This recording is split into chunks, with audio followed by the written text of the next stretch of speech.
They warned him never to return. But Africa's youngest billionaire didn't believe in curses. Until the gates of his family estate opened on their own. Until the portraits on the wall started to blink. Until something beneath the house began to breathe.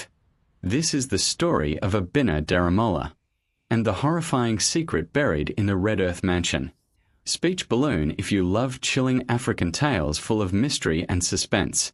Subscribe now to hear what happened next. The rain fell heavy on the cracked red earth as Obinna Daramola, Africa's youngest billionaire tech mogul, stepped out of his armored SUV and stared at the decaying gates of his ancestral home, the Daramola estate. It had been abandoned for decades. No one had lived there since his parents died in a mysterious fire when he was 6. Now, 28 years later, he had returned. The villagers had begged him not to rebuild the mansion. They said it was cursed. They said it woke up at night and whispered. Obinna, a man of logic and code, laughed it off. Ghosts were stories poor people told to feel something deeper than hunger. His security team stayed outside the grounds. They refused to enter. It's not fear, his driver mumbled. It's respect for what you don't understand. The iron gates groaned open, revealing the mansion. The walls were covered in creeping vines and black mold. Cracks slithered along the marble like veins under pale skin. But despite its ruin, it stood tall, as if waiting. Obinna entered alone. The air inside was cold, wrong. It smelled of ash and something ancient, something rotting beneath memory. As he stepped into the hallway, the massive door slammed shut behind him. Not from the wind, there was no wind. Then he noticed the portraits. He had never seen them before. 12 enormous canvases lined the hallway, each one featuring a former Daramola ancestor. But the last portrait. It was blank. Just black paint. Thick. Oozing. Fresh. And beneath it, written in what looked like dried blood. Welcome home, Obinna. He turned around, and suddenly realized the hallway had changed.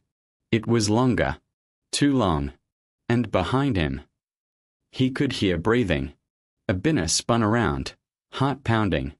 The hallway behind him, which had once been 10 meters at most, now stretched into darkness, as if the house had exhaled and warped itself inward. Okay, he whispered, gripping his phone. No signal.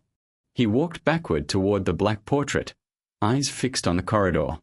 That's when he noticed it. One of the painted eyes blinked. He rushed to the nearest painting, a dusty oil depiction of a man in a colonial uniform, standing with a lion carcass at his feet. The plaque below read, Chief Adewale Daramola, 1879. Obinna leaned in. The painted man blinked again. A slow, deliberate blink. Then a smirk. Painted lips curled. Obinna stumbled back, breathing fast, almost slipping on the stone floor. The light above flickered once. Twice. Then all 12 portraits turned to face him at once, their painted necks twisting with a loud, cracking noise. He screamed. Their mouths opened. At first, no sound. Then, in unison, a chorus of dry, hoarse voices whispered. He broke the chain. The bloodline has returned. It remembers you, Obinna. He ran. Through a side hallway. Down into what used to be a servant's corridor. Everything felt stretched. Angled wrong. Like the geometry of the house had shifted when he crossed the threshold. He turned a corner and froze. There was a child standing in the hallway. No more than 6 years old. Barefoot. Dusty. Eyes black as coal. His face looked exactly like Obinna's childhood photographs. The boy raised his hand and pointed toward a nearby wooden door. They're hiding in the floor now, the boy said softly. Do you hear them knocking at night? Obinna's blood ran cold. Suddenly, from beneath the floorboards, a slow tapping began. Once. Twice. Then dozens. As if something, or many things, were crawling under the house, trying to get out. Obinna backed away from the little boy, but the child was no longer there. Just gone. No sound. No footsteps. Only the tapping remained, steady, urgent, as though fingers were drumming from beneath the old wood. Then a long, deep groan rippled through the floor, a living groan, like lungs struggling to inhale. The mansion was breathing. Obinna fell to his knees and touched the floor with his palm. It was warm. No, not warm, fevered. And beneath his fingers, there would seem to pulse with life, like something beneath was turning over in its sleep. Then, crack. A floorboard split open right in front of him, and something black shot out, swiping past his face. It left behind a smear of slick, inky liquid that burned his skin like acid. Obinna scrambled away and kicked open the door the boy had pointed to. Inside was an old pantry, dust-filled and empty, until he saw the scratch marks on the wall. Dozens. Hundreds. Some were fingernail deep. Some were etched with knives. And one phrase was scratched over and over and over. The 13th Daramola must never return. The house remembers. The house hates. Obinna's breath hitched. He was the 13th Daramola. Then came a crash from the hallway behind him. One of the portraits had fallen from the wall, the one with the black, oozing paint. But now, that canvas wasn't blank anymore. It showed Obinna. Not the Obinna who walked in today, but him as a child, standing in this very mansion, wearing burned clothes, surrounded by flames. His child self in the painting turned his head and stared directly at him. Obinna dropped his flashlight. The glass shattered. Darkness. Then, faint music. A dusty gramophone playing somewhere upstairs. The same tune his mother used to hum the night before the fire. A lullaby.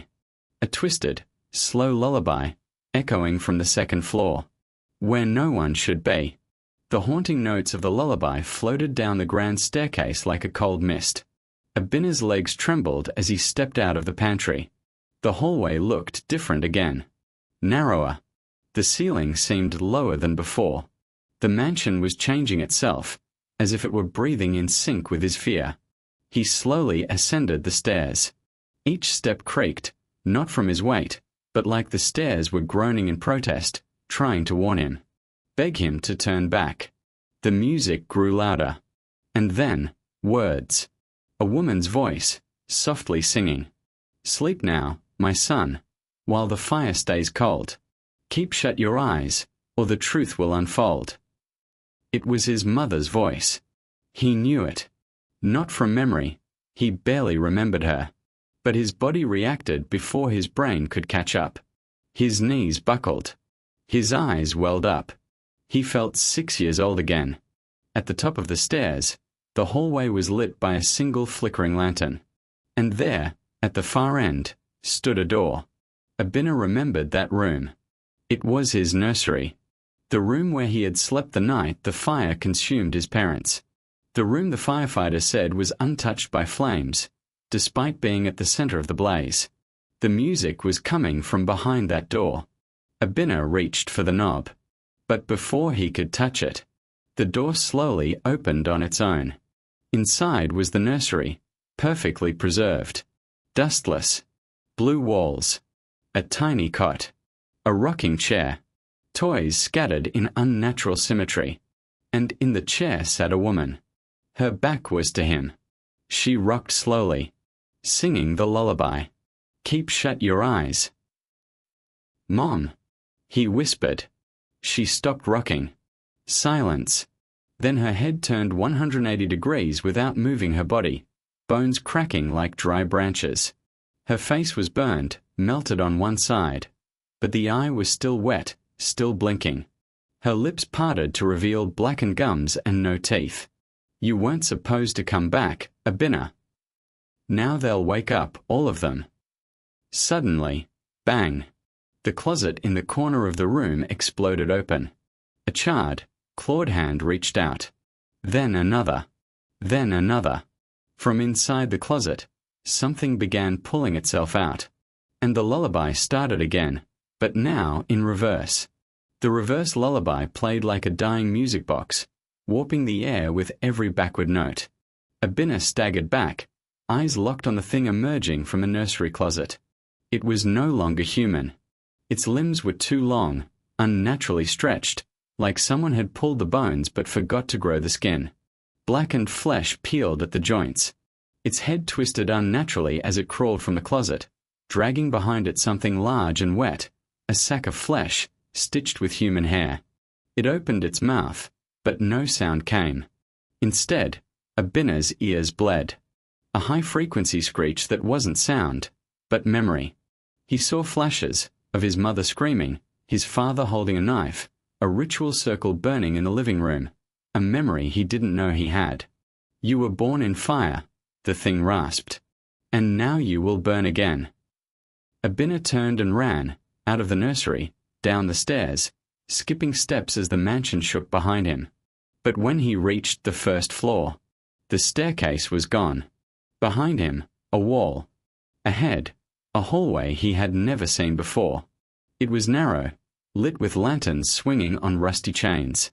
The walls were covered in parchment, prayer scrolls in Yoruba, Latin, Arabic, all handwritten and bleeding ink. From the walls, dozens of eyes opened, blinking in the wallpaper itself. They followed him as he walked. He didn't know where he was going anymore. The house was choosing his path. He reached a door marked with a red X. As his fingers touched the handle, a violent image shot through his mind. Himself as a newborn, screaming, covered in blood, surrounded by hooded figures, chanting around a cradle filled with ash. He screamed and yanked the door open. Behind it was a room he hadn't seen since he was 6. The dining hall. But now, the long mahogany table was full. 12 figures sat in silence. Each one a dead Daramola ancestor, rotted, burnt, hanging skin from bone, wearing ceremonial robes. The seat at the head of the table was empty. The closest corpse raised a bony hand and motioned to it. "Your place is ready, Obinna," it rasped. "It is time to finish the meal." The air in the dining hall was thick with the scent of rot, incense, and iron, the unmistakable sting of blood long dried into wood. Obinna's heart pounded like a war drum. His eyes scanned the corpses seated around the grand table. Each wore jewelry, medals, crowns, symbols of power from different eras. The Daramola bloodline had ruled over land, trade, politics, and apparently, darker things. The corpse nearest him, Chief Adiwale, the lion killer from the portrait, opened his withered mouth. The jaw cracked and a stream of beetles poured out, scuttling across the table. The pact was broken, it gurgled. The 13th child must renew it, or be consumed. Another corpse, this one in colonial robes, added in a voice like glass grinding on stone. "We gave blood for wealth. You hoarded it without tribute." The others began to whisper. The same phrase, over and over, growing louder. "He broke the chain. He broke the chain. He broke the chain." Obinna took a step back, and the chair at the head of the table slid forward, inviting him to sit. Then suddenly, SCAECH, all 12 corpses turned their heads toward the ceiling, their jaws snapping open in unison. A shriek echoed from above, a sound so unnatural, it cracked one of the lanterns on the wall. Something had awakened upstairs. One corpse leaned close to Obinna, flesh sloughing from its skull. "You must feed it, child, or it will feed on all." Obinna screamed and bolted from the dining room, the whispers chasing him through the halls like insects in his ears. He ran without direction, without breath, until he found himself in front of a room with iron hinges and a sign carved in ancient Yoruba script. He couldn't read it, but something in him understood it. The room of bone. Inside, the air shifted. There was no floor, only a pit. A massive, gaping mouth in the center of the mansion. Teeth of carved stone. Symbols carved along the rim. And hanging over it, suspended by rusted chains. A cradle. Inside the cradle, a living thing. A baby. But not a baby. Its skin was grey. Its eyes were solid black. It smiled at Obinna, with adult teeth. "Feed me, brother," it hissed, "or I'll eat your past." Obinna took a step back. and the floor behind him gave way. He fell, spiraling into a darkness older than time. Obinna tumbled into blackness. He didn't hit ground. He floated, weightless, as if gravity itself had forgotten him. All around him, whispers filled the void. Not in one language, but many: Yoruba, Latin, French, English, and some he couldn't even recognize. They didn't echo, they bled into his ears, into his mind. Then, with a sickening snap, he landed. Not hard. The surface was soft, spongy, wet. He looked down. He was standing on a mass of hair. Human hair. Curly, matted, black, and twisted together like a living carpet. It moved slightly, as if breathing. All around him, in the blackness, were mirrors. Dozens. No, hundreds. Floating in the dark, suspended in midair. Each one showed a version of himself. One where he was poor. One where he never left the village. One where he died in the fire at 6 years old. One where he had no face. And one mirror, cracked and bleeding light, showed him sitting at the head of the table in the mansion, wearing the robes of his ancestors, his eyes glowing red. Suddenly, a voice boomed through the void. Every choice you made, every code you wrote, every dollar you hoarded, led you back here. You are not a man. You are an offering. Then the mirror shattered, and the shards flew into his chest, cutting him, marking him. He looked down. The cuts on his chest formed a sigil. A Daramola crest he had seen in old books. A snake eating its own tail, wrapped around an open eye. His blood began to glow through the lines. From behind him, the sound of chains tightening. The baby thing in the cradle was descending into the pit with him, its grin widening. But now, it was changing, growing. Its limbs lengthened. Its eyes multiplied. Its skin peeled and revealed faces underneath, all his ancestors, all screaming in silence. Feed me, it moaned, or your future becomes our past. A beam of light shot from above. It illuminated a staircase, ancient and crooked, leading up into a corridor carved from black stone. Obinna ran for it, clutching his bleeding chest, trying to escape the creature's reach. He climbed, and climbed, each step older than the last. And at the top, he emerged into a room he'd never seen, but somehow knew. The altar chamber. In the center, a pedestal. And on it, a box, carved of obsidian, bound in silver. A note lay on top, in handwriting he recognized.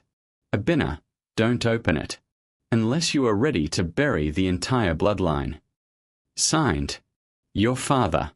Obinna stared at the box. It pulsed faintly, not like a machine, but like a living heart. The silver band shimmered, each engraved with symbols from different cultures. Benin sigils, Ethiopian Coptic crosses, Egyptian ankhs, even Norse runes. His fingers trembled as he reached for the note again. Don't open it unless you are ready to bury the entire bloodline. Father. But Obinna's father had died in that fire. Or had he? Something inside him shifted, a memory not remembered, but unlocked. Flashback, age 6. The fire. Smoke everywhere. His mother screaming his name. Obinna, run. And his father, in the center of the living room, drawing a circle of blood on the floor with a ritual dagger, chanting words Obinna now recognized as Yoruba mixed with Latin. A with gravecave, M-E-M-I-N-I. A with gravecave, M-E-M-I-N-I. You will not take him. You will take me. Then, flames, screams, and blackness. Back in the altar chamber, Obinna gripped the box. Behind him, something moved. The door he'd come through was now sealed shut with living flesh, like the house was growing new walls to trap him. Suddenly, dozens of hands erupted from the shadows, clawed, skeletal, burnt, reaching for him, grabbing at his limbs. He won't open it. He's afraid to end it. Feed us. Feed us. The voices came from beneath the floor, from inside the box, and from inside his own skull. Obinna made a decision. He slammed his hand down on the box, and the silver binding snapped open with a flash of cold fire. The lid rose.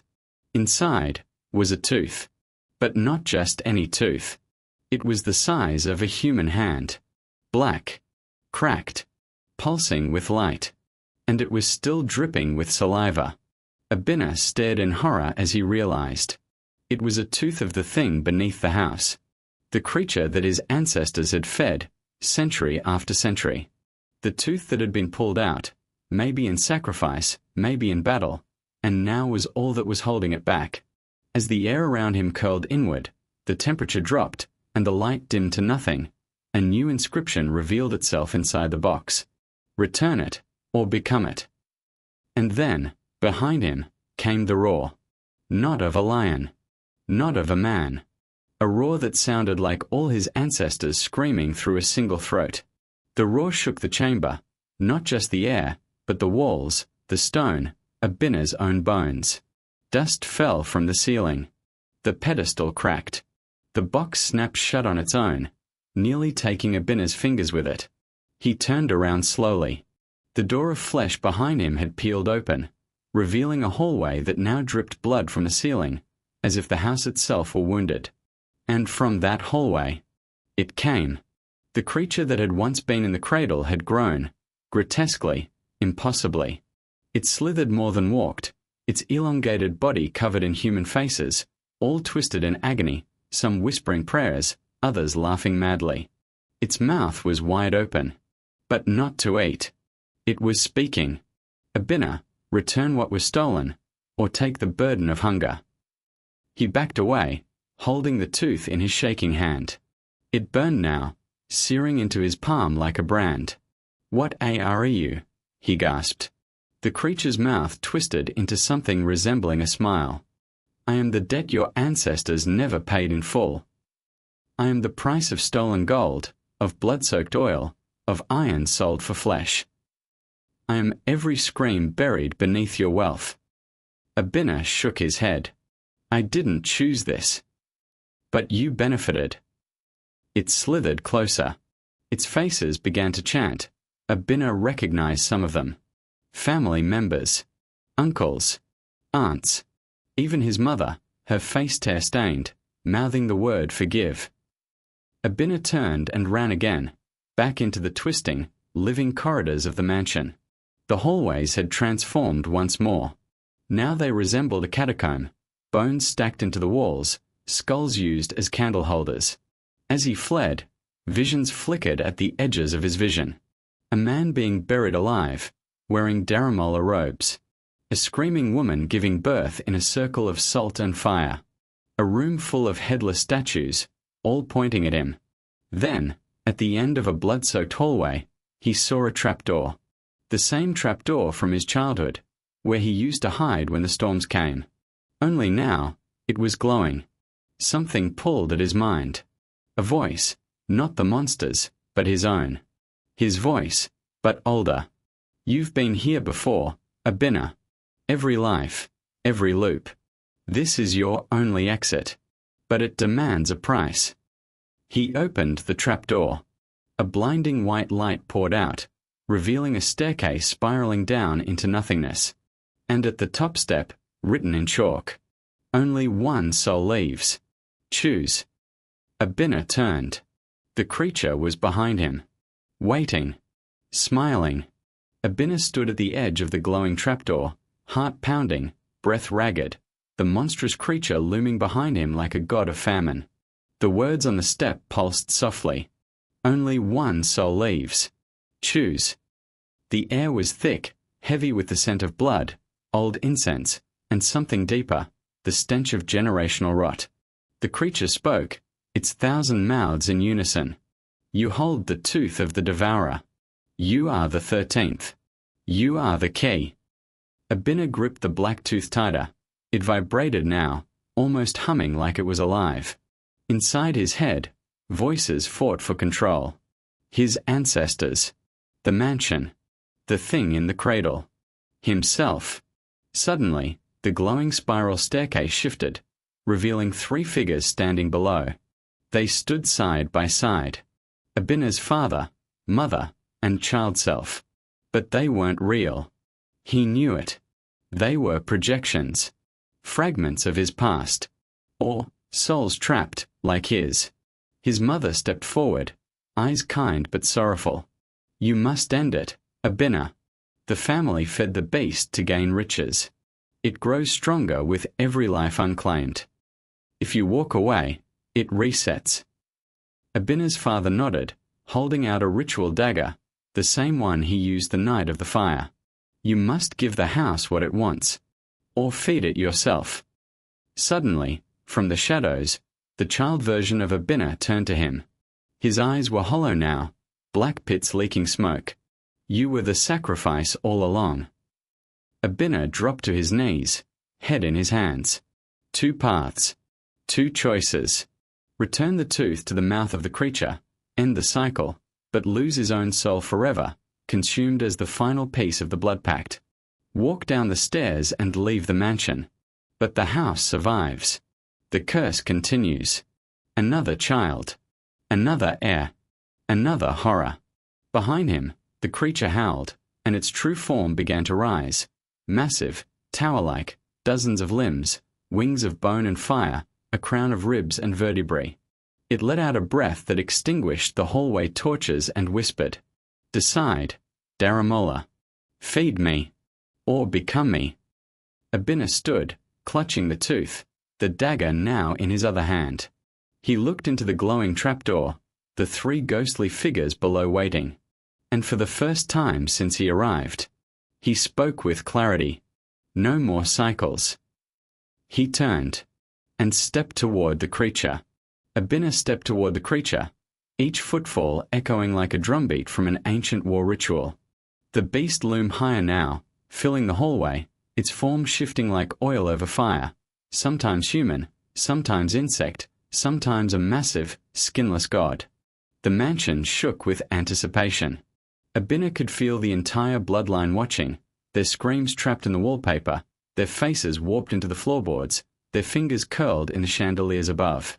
He lifted the black tooth, its weight dragging down his arm, its surface crawling with invisible life. I give it back, he said quietly. But I do not feed it. I end it. The creature's expression changed. A ripple of confusion passed through its many mouths. Obinna drove the tooth into his own chest. Blood exploded from the wound, hot and blinding, but instead of collapsing, he remained standing. His body lifted an inch from the floor, suspended by invisible force. The tooth dissolved into light, and that light spread through his veins, glowing out from his eyes, his fingers, his mouth. The creature let out a screech of anguish, not of pain, but betrayal. No, you were mine. The mansion screamed with it, walls cracking, portraits catching fire, windows exploding inward. The red earth beneath the foundation began to quake. The voices of Obinna's ancestors screamed from the walls. What have you done? You're unbinding the seal. We'll be forgotten. But Obinna stood tall. That's the point, he said. You should be. Then everything went silent. The creature let out a final gasp, crumbling into ash and bone, falling apart piece by piece until only a pile of teeth remained. Too many teeth for one mouth, too many for one world. The house began to implode, walls collapsing inward, sucked into the pit of the altar room. Obinna turned back toward the glowing trapdoor. But now it was black. The light was gone. The stairs crumbled into dust. He was not allowed to leave. He had chosen the sacrifice. And now, the price would be collected. From the ashes of the creature, a figure emerged. His mother. Younger now. Unscarred. Dressed in white. She touched his face gently. You broke the chain, my son. But the chain must have a final link. Obinna's body began to sink, into the floor, into the earth, like soil reclaiming its seed. He smiled. One last time. Let it end with me. And then, darkness. The earth swallowed Obinna silently. No screams. No thunder. Just stillness. The mansion groaned one final time, a sound like wood weeping, then its foundation cracked in half, collapsing inward like a decaying lung. Windows shattered. Portraits burned without flame. The roof imploded, and the ancient Daramola estate, for centuries a monument of power and corruption, vanished into the soil, leaving behind only a scar of blackened earth. Above, the storm clouds parted, and for the first time in decades, sunlight touched the red ground around the estate. Far beyond the ruins, in the nearby village of Igid, the elders felt it. They were gathered around a fire, mid-prayer, when the air shifted. A breeze passed through the trees, carrying whispers. The oldest among them, Mama Nkechi, opened her cloudy eyes. "It is done," she said. The boy gave it back. "The house has eaten its last name." The others lowered their heads. A child sitting beside her asked, "Will it come back?" Mama Nkechi shook her head. "Only if someone digs it up." 3 days later, on the edge of the ruins, government contractors arrived, sent by Obinna's company, who had lost all contact with him. They found no mansion, only scorched earth and cracked clay. The tech billionaire was declared missing. But no one searched long. The villagers refused to approach the land. Even the birds wouldn't fly over it. That night, the wind howled unusually. And from deep beneath the earth, if one listened closely, a faint sound echoed upward. A heartbeat. 1, 2, then silence, as if something had stopped breathing. Or perhaps, was waiting. Months passed. Obinna Daramola's disappearance made headlines worldwide. Tech journals speculated about burnout, mental breakdown, a secret escape to the Maldives. His board of directors quietly took over. His properties were divided. His accounts remained untouched. But the land, no one touched the land. 1 year later, in a museum in Lagos, a strange object appeared in an unmarked crate delivered anonymously. A blackened tooth, the size of a human hand. Cracked. Pulsing faintly. It was labeled Artifact 13, no origin, no claim. No one knew what it was. No historian could place it. No X-ray could scan it. The museum placed it in a case, displayed it as unexplained. Tourists took photos. Children tapped on the glass. Nothing happened. Until one night, a janitor mopping the floor after hours paused to look at it. As he leaned in close, the tooth moved. Only slightly. Just enough for him to freeze. Then it whispered, in a voice that didn't echo in the room, but in his bones. "Hungry." Meanwhile, in a small, private school in Johannesburg, a young boy, Tay Daramola, age 6, was sketching something in his notebook. His teacher walked by and smiled. "What are you drawing, Tay?" He turned the book around. It showed a house made of teeth, a cradle suspended over fire, and a man with glowing eyes, standing at the center. "That's my uncle," he said. "He lives underground now. He says I'll visit him soon." Back in the village of Igid, Mama Nkechi sat on her porch, fanning herself slowly. She stared at the distant red hills. Her granddaughter brought her water and asked softly, "Is it really over?" Mama Nkechi's lips thinned. She did not smile. "Things like that never end, child. They just wait for the next Daramola." Deep beneath the earth, deeper than graves, deeper than roots, Obinna remained. But he no longer felt pain. He no longer needed breath. He no longer remembered what time meant. He had become part of the mansion's memory, a tether, a spirit, a sentinel in the buried architecture of horror. Around him were the walls of the old estate, preserved in an impossible dimension, the echo chamber. The walls were made of bone and regret. The floors pulsed with ancient blood. And in the center, suspended above a pit of teeth, was Obinna. Not alive. Not dead. Something else. He could see the past, as though the house had eyes in every century. the first Daramola feeding his brother's soul to the pit for land rights in 1703. His grandfather whispering deals into the mouth of the pit before the Biafran War. His mother crying, drawing chalk runes in the kitchen, pregnant and desperate to save her son. He could also see the future. Tay, the boy sketching teeth and fire. A museum visitor touching the tooth and vanishing in front of security cameras. And a new house, smaller, built miles away, but on the same cursed vein of soil. He screamed, but sound no longer worked here. Only memory. And the house. Fed on memory now. That was its new hunger. Far above, in Lagos, the black tooth in the museum cracked slightly, leaking a thin line of smoke. Security footage later showed a shadow moving between exhibits, a shadow with a human smile, but no body. And in Tay Daramola's private school, his sketchbook now included names. Names he'd never been told. The Daramola ancestors. Each drawn in terrifying detail. He tells me who they were, Tay whispered to a friend. He says they're still here. Inside the walls. The other children began dreaming of fire. Of cradles. Of a song in reverse. The air over the red earth no longer smelled of smoke. It smelled of waiting. It had been 2 years since Obinna vanished. The land remained untouched, but restless. Animals refused to nest nearby. Birds flew around the area like it was a hole in the sky. And somewhere in the shadows of that old scar, something began to stir again. In Tay Daramola's bedroom, the walls were covered in drawings, hundreds of them. None looked childish. Some showed geometric rituals. Others, maps of underground halls. Many displayed a cradle made of teeth, and a man with a mouth sealed shut by gold thread.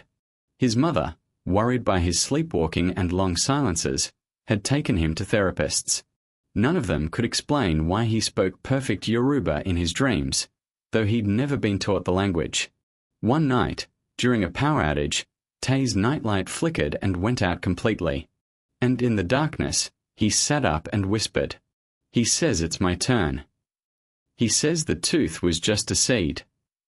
That same hour, back in the museum, the obsidian box containing the black tooth shattered open with a soundless pop. The tooth was gone. Security guards searched the building. Surveillance footage showed nothing. But that night, the curator, a quiet man named Mr. Adebayo, was found in his office, his body turned completely to ash, still seated at his desk. The only thing remaining, a note typed into his computer with no keystrokes recorded. It read, "The 14th has not fed. The 15th will. The blood remembers. The blood survives." 2 months later, a new estate broke ground on the very same hill where Obinna's mansion once stood. The land was bought under Shell Company, reportedly owned by a trustee for a Daramola heir. Construction workers reported strange things. Tools going missing and reappearing melted. Whispers in the walls of rooms not yet built. A child's laugh heard in the forest, when no child was on site.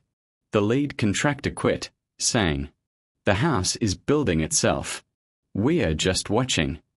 And deep below, in the place where time folds and memory weeps, Obinna opened his eyes. But they weren't his anymore. They glowed red. His mouth slowly unthreaded itself, golden wire falling away. He inhaled for the first time in centuries. And somewhere in the waking world, Tay Daramola smiled in his sleep.